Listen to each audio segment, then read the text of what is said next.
For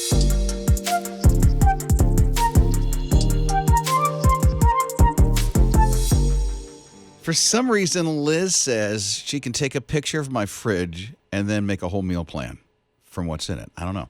It's Rob and Lizz in the morning, his radio, whatever. Okay, I probably could. Like, you give me a couple of ingredients that are in your fridge, and I could come up with something for you guys to make for dinner. Out of a picture? How do you do this? Well, I will tell you that Hellman's has something that you can scan. You actually can scan the inside of your refrigerator, and it captures whatever ingredients you have. She's using an app. I'm not going to use the app. I'm cheating. just going to use my own noggin. You're going to use your own noggin? I am going to use my own brain power. Even though you can use the Hellman's one, here's the thing. It's Hellman's. So you're not going to trust it because you don't like the mayonnaise? No, but they're going to probably, everything that they come up with is going to have mayonnaise in it. Hellman's. Yeah, you're going to have a recipe for a chocolate cake. That's a debate in itself right there, the Hellman's. Yeah, I know, right? So I think if you gave me 3 ingredients in your refrigerator, I could do the same thing as this Hellman's really?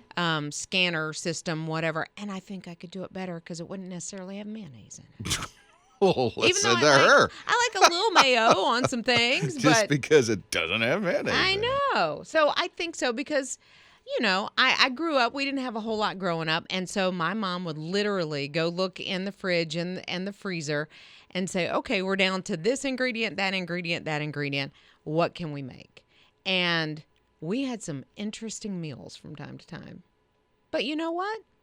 They're great. Really? Good memories. Not all of them, You but good really? memories. So we'll open up the open mic on the My HISRadio app. Yes. And here's what Liz, all she needs is 3 things out of your fridge. Yeah. 3 things. Make it really random, would you? Stop it. I mean, really, I want to see what she can put together with the 3 most random things you can come up with on the Please don't open have mic. a gym sock in there. On the HISRadio app. Why would that be in the fridge? Maybe you like cold socks. Please make sure that it's edible. Edible, please. And I'm sure you don't have socks in your fridge like Liz is suggesting. So don't call me and say you got chicken feet or something like that. Ew. So here's one of the open mics.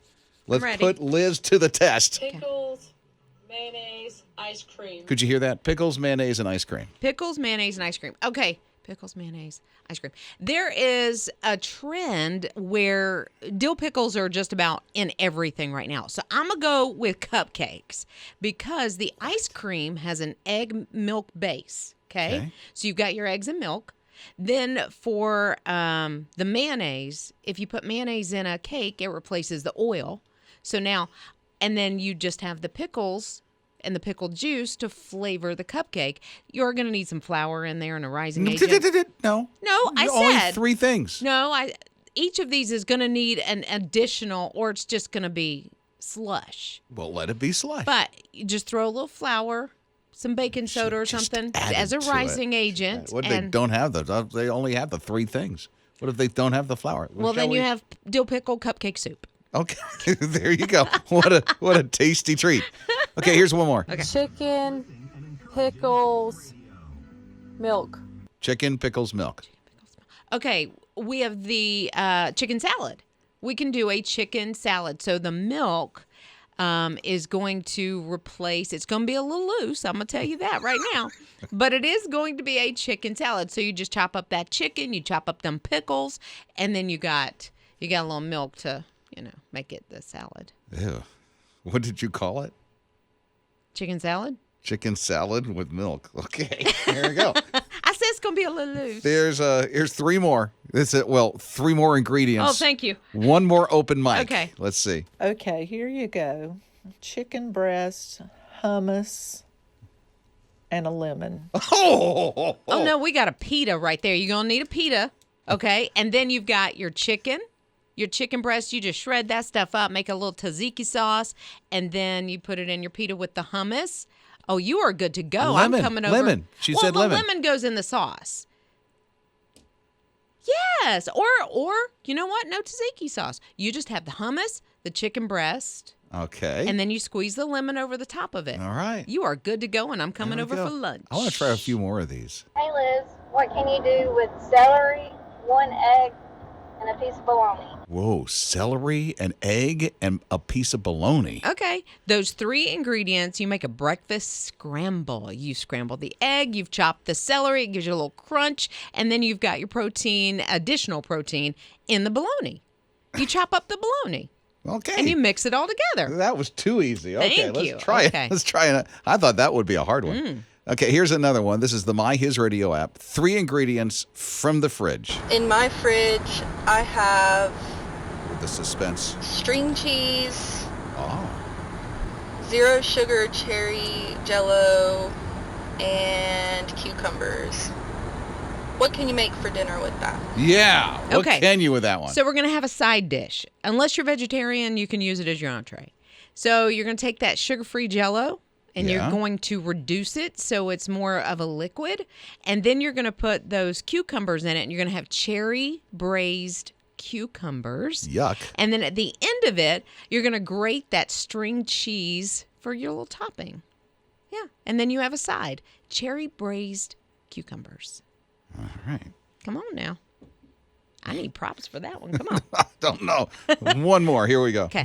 Liz just mentioned, do not say that you have chicken feet in your refrigerator. Oh, she did earlier. I do home health, and I have a client that loves chicken feet, neck bones, and pigtails. Chicken feet what? Neck bones. Neck bones and pigtails? Yeah. Oh. Okay. So what do you make out of that? Yeah, that's in a guy's fridge. Yeah. Okay. Here's what you make out of that. Chicken, and let's say it again. Okay. Chicken feet, neck bones, Yep. and a pig's tail? Mm-hmm. Oh, Here's what you make. what? A reservation. Rob and Liz. His morning crew. By the Eiffel Tower, here are thousands of people, a guy with a guitar and a microphone, and this just happened recently.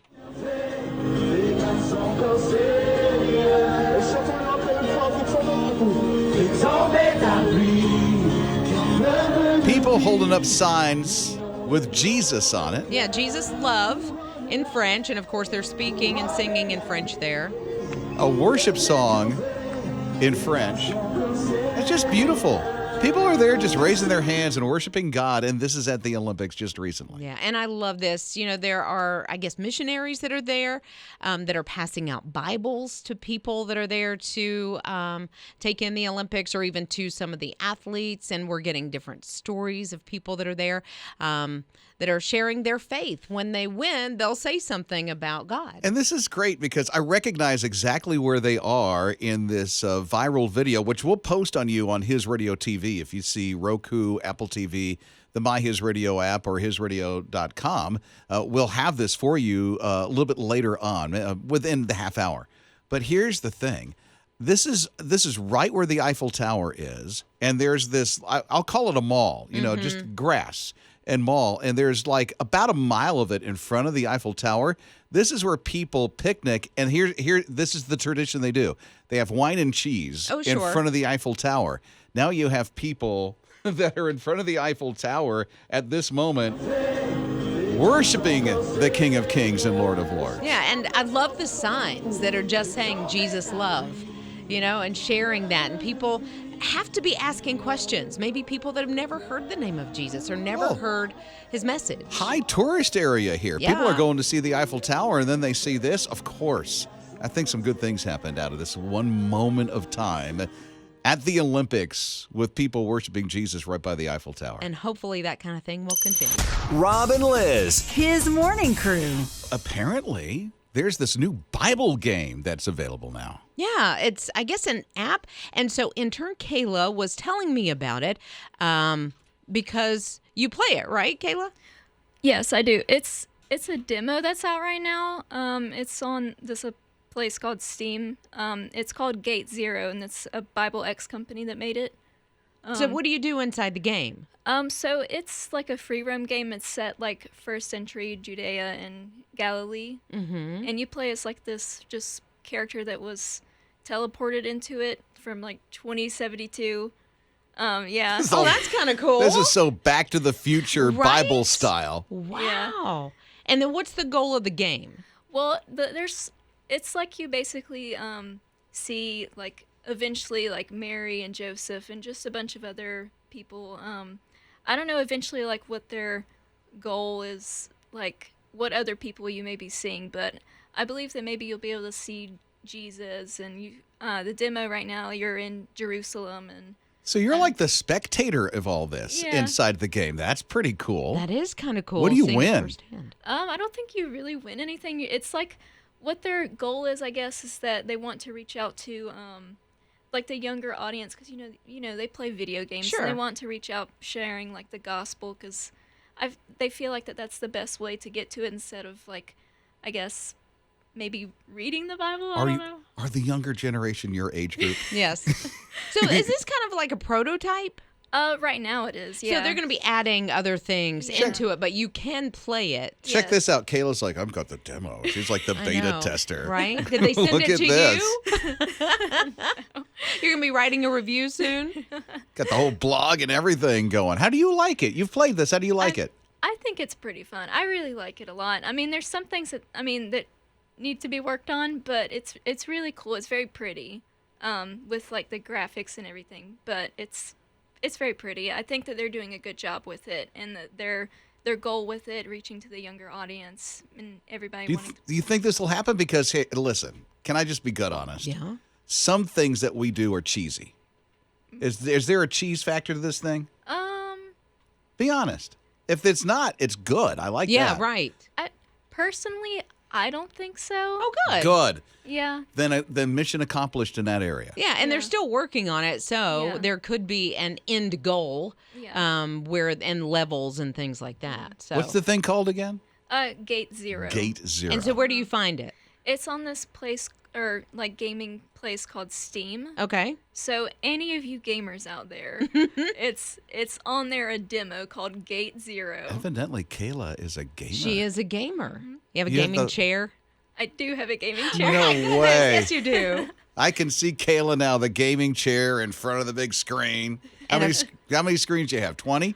No, I just have one. Just have one. I Okay. play on my laptop. Rob and Liz. His morning crew. I may be this year able to enter the National Gingerbread House competition in Asheville. Are you really going to do that? Well, they introduced a new award called Best Use of Sprinkles, and I love to use sprinkles. She so does. Maybe, no, not really. I am so not artistic when it comes to this, but they are already opening it up for entries into this competition. I've always wanted to go. I've always wanted to stay there so that I can take part in all of this. It's just a little pricey. Well, it used to be free that You you could could go go. through and see it. So Yes, you can go through and see it, but if you want to stay and have the whole experience. what's the whole experience? Well, I I don't mean, get that. staying at the oh goodness, the Omni Park Inn. The Grove. I always say it wrong. If you want to stay there. Yeah, I and just then- call it the Grove Park Inn. Yeah, the Grove Park Inn. So if you want to stay there, it's a little pricey. But yes, you can take part in the competition. And I love the fact that they have different levels. I think they have like a kids competition. Then they have, of course, different levels going on. Scott was hopeful for an eating competition. I don't think you're allowed to eat these, Scott. I was totally misinformed here. I thought we were going to be able to nibble on a little bit of a gingerbread cookie. I would like to offer my taste testing services. I want to make sure that you present the best possible cookie, so I'll help you kind of weed out the ones that may not be the best. You know, I will tell you, I don't think tasting is part of the competition at all, because they have to use, now I think everything pretty much has to be edible for the most part, but I don't think it's necessarily for you to eat. I don't know that 100%, but I think. Well, it's been they're there for how many days? Is it all December? I think so. They're up for quite a while now. You've got between now and like early November to enter, but like all the plans, I mean, people plan all year for this kind of thing. These aren't just the ones that I buy in the boxes and take home and the kids throw the gumdrops on it. These are like scenes, full scenes. Rob and Liz. His morning crew. It is Rob and Liz in the morning. It's his radio. You may know the voice from Buzz the Lightyear, or I should say Toy Story. Yeah, Buzz Lightyear. Yeah, Buzz Lightyear, that's Tim Allen. Or if you're a fan of Santa Claus, the movie, that's Tim Allen, Yes. who plays Santa Santa Claus. or whatever his real name is. Scott Calvin. That's it, Scott Calvin. She remembers that. She's a fan of the Christmas movies. I love that All movie. of them. All of And them. then there's Home Improvement, the sitcom from the 90s, and then you have Last Man Standing. That was on ABC, and recently, I think they just went off the air a year or two ago or something hasn't like been that. too long. Yeah. No, all in reruns. Well, now he's coming back with a whole new sitcom on ABC. Tim Allen is. Yeah. Who's in this with him? I don't even know. But It's about a father and daughter Okay. on this one. He's a mechanic or has owns some kind of and he's into cars anyway. yeah. He's got a neat YouTube channel. It's called Vic something Oh, I or didn't know other. that. I've watched it. But the new sitcom is going to be called Shifting Gears, and a young lady, Kat Dennings, is going to be in this. Yes. I know her face, but I don't know what she's. What she's? Oh, you don't She know? was in Thor. I know that. She was a background character, I guess you would say. I'm looking at it. He owns a car restoration shop in this sitcom. It's always kind of the same premise in all of his shows, other than the Santa Claus. You have to take because he has that as like a series as well. Around Oh, that's Christmas right. time. That is a series now, isn't there's it? been like 2 seasons, I think, and I don't know if it's coming back this year or not. I feel like it is. It could be. But it always kind of follows the same game plan. Almost, yeah. So Home Improvement, if you remember that sitcom from the 90s, it was a couple Yeah. that had 3 sons, and Tim Allen's character did a cable show. About tools. Tool Time was the name of that. Yeah. And then you had Al, that was his sidekick, and he would always, overdo things. Yes. That was his character. Now his character in Last Man Standing, he was a father. He was married with 3 girls. And he had a show. Had a vlog. Yes. And it was a part of like a Cabela's or Bass Pro Shop kind of a store. A sporting goods type yeah, store. a big one, like Yeah. a Bass Pro Shop. And so now he's cars. Car restoration. But I feel like there's going to be a component where he's doing a vlog or he's on TikTok or something right? like that. Yeah. Wow. Who knows? At his age. He'll be dancing. Rob and Lizz. His morning crew. Chipotle. Chipotle. They're getting into cosmetics now. Yeah, they have a new lip stain, and it's called Lipotle. Lipotle. Yeah, because of lip. Yeah, and they're Oatley. saying it's the first guac-proof lip stain. Now, I love makeup. Oh my goodness, I love it. All the colors. I cannot stand lip stain because it just seems to bleed all over your face. That's a thing? Staining your lips? Yes. So there's lip gloss, there's lipstick, there's lip stain, there's lip plumper, there's Plumper? Yeah, there's one that you put on, and when you put it on your lips tingle just a little bit. Isn't that called Botox? No, this is non-surgical, but it literally will plump your lips just a little tiny bit, just a Ew. little bit. But it's reacting Why? somehow because everybody wants the big nice plumpy lips, No. the Angelina It looks- Jolie type well, It lip. looks so fake. I don't like it when people do that. To me, this one is a little more natural looking. And so the restaurant's doing that? No, they're not doing the plumping. They're just doing the stain. I'm telling you, They're there's doing so the many staining. different types of. There's matte. There's glossy. Yeah. See, Scott is a fan of Chipotle. Yeah. Sometimes my lips tingle when I eat spicy food. It has the same properties, probably. Why are we stuck on lips? Because we're talking about Lipotle. Listen. Getting into cosmetics. I do like Chipotle, and I do wear my food sometimes, but not necessarily on purpose. And true, you don't have to pay double for it. Rob and Lizz. His morning crew. It's Rob and Lizz in the morning, his radio. Not it's my fault or anything, but they're saying that the new car smell in the heat of the day, we're talking anything that's over 77 degrees, sadly. The formaldehyde that is inside the new car smell increases and doubles the allowed amount that's in there, and it's toxic, they say. They're telling people in, I think it's China, to not go in your car unless it's like not in the heat. And that's wild, especially if you have a new car. But some people have new car smell pumped in. Like if you go to a car wash. Yeah. And you have a choice between baby powder and new car smell. I don't like either. I don't like any of those. I love new car smell. I feel Scott does too. I heard Scott say one day he likes the new car smell. I do. I love the new car smell. I spray that scent whenever I go and wash, and detail my car. But maybe I should go for what is it, the coconut or something? Ew. So you want to The smell like tropical? Hawaiian tropic? Yeah. So I guess I need to try that one instead of this one for a while, at least in the heat. Rob and Lizz. His morning crew.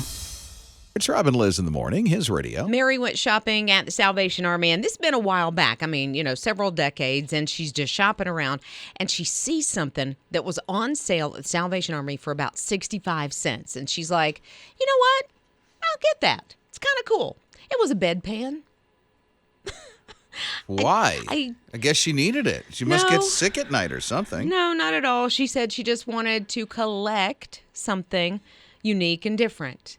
And so she began, Mary did, collecting bedpans.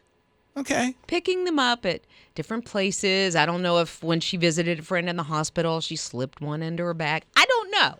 I don't know how the collection came about. She ended up with about 300 of them. She has 300 bedpans. 300 bedpans. Okay. So Mary's sitting back one day and she thought, you know what? Somebody's going to want this collection. She's in her 70s now. And she's like, I want a little extra money. She's A little selling playing them? money. So I'm going to put them up for auction. And? Not one person bid on it. Why? It's such a unique collection. It's 300 bedpans. Yeah. Where are you going to display those? China cabinet? Rob and Lizz. His morning crew. I don't know if you've seen this. In Japan, they have motorized luggage. Literally, you can sit on a suitcase and drive it through the airport. Seriously. That's awesome. It is so wild. But here's the thing. They're so popular. There's so many of them. Now the airports say you can't ride these things in the airport anymore. Oh, my goodness. And how much did these things cost? They have to cost a lot of money. They'd have to. I mean, it's know? got a motor in it. The whole motorized thing, but they look pretty cool. I wish they were here. Well, I know. Honestly. I've never seen these, but I have seen where little kids can ride on the luggage and mom and dad, pull them through the airport kind of thing. And I've often thought, I wish somebody would pull me around the airport. They're reclassifying these things too over there in their airports. So now they're not going to be called motorized suitcases or luggage. It's literally going to be a motorized vehicle, which means that you have to have safety equipment that you have to wear. So you have to put on the knee pads and the helmet to drive these things, and you need a license and can only be ridden on roads. Okay, so you're not licensed to drive a truck or a car, but you are a luggage. Yes. Okay. Yeah, and it has to be street legal now. Well, that's what I was going to ask. So if I have one of these, can I, and these are carry-on size, can I take it on the road in Japan? It sounds like it. If it has to be street legal. Street legal, and you have to have a license, and you can only drive it on the road. You're driving your luggage to the airport. So now we got to watch out for the electric scooters. We got to watch out for motorcycles, obviously, and mopeds and other cars, and now suitcases. And you're going to look silly riding your suitcase with a helmet and all the safety equipment on. I bet it's good on gas. Rob and Lizz. His morning crew. Here's some things they find. They find a circular saw, forklift battery, elk meat, urns, and a few dogs at the Denver airport. Things left behind. They say the Denver airport has the most unusual things that are left behind. Unlike the things like jewelry and, those kind of things. Wallets, electronics. Dogs? People are leaving their dogs behind? By mistake, yeah. Oh, no. But the circular saw and the forklift battery and elk meat, they see some unusual things left behind at the Denver airport. Who is putting elk meat in their luggage? I know, right? Like, I hope it's a short flight. That stuff's going to spoil. That smelled pretty quick, That would be wouldn't it? disgusting. Oh, my goodness. I can't think of anything I've ever left behind. And I wonder if they send that kind of stuff down to that place that sells it somewhere. Isn't it in Alabama, Scott? Yeah, I think it's in Huntsville, somewhere around there. And they take all the stuff that's left behind and sell it at a pretty good clip. Like they mark it down to move it. And a lot of interesting things from what I've heard are there. I would love to go down there and kind of sort through and sift and see what I can come up with. Elk meat. Well, I mean, there's no overhead. It's not like they ever purchased any of that stuff. I mean, the only overhead is the shipping from whatever airport. Well, and they it's just from. don't automatically send it. I mean, it stays at the airport for I don't know how long. Yeah, it's not like somebody's running back to get their luggage. Wait, I forgot it. Nope, saw on Nope, its way sorry. to Huntsville. It's down in Alabama now.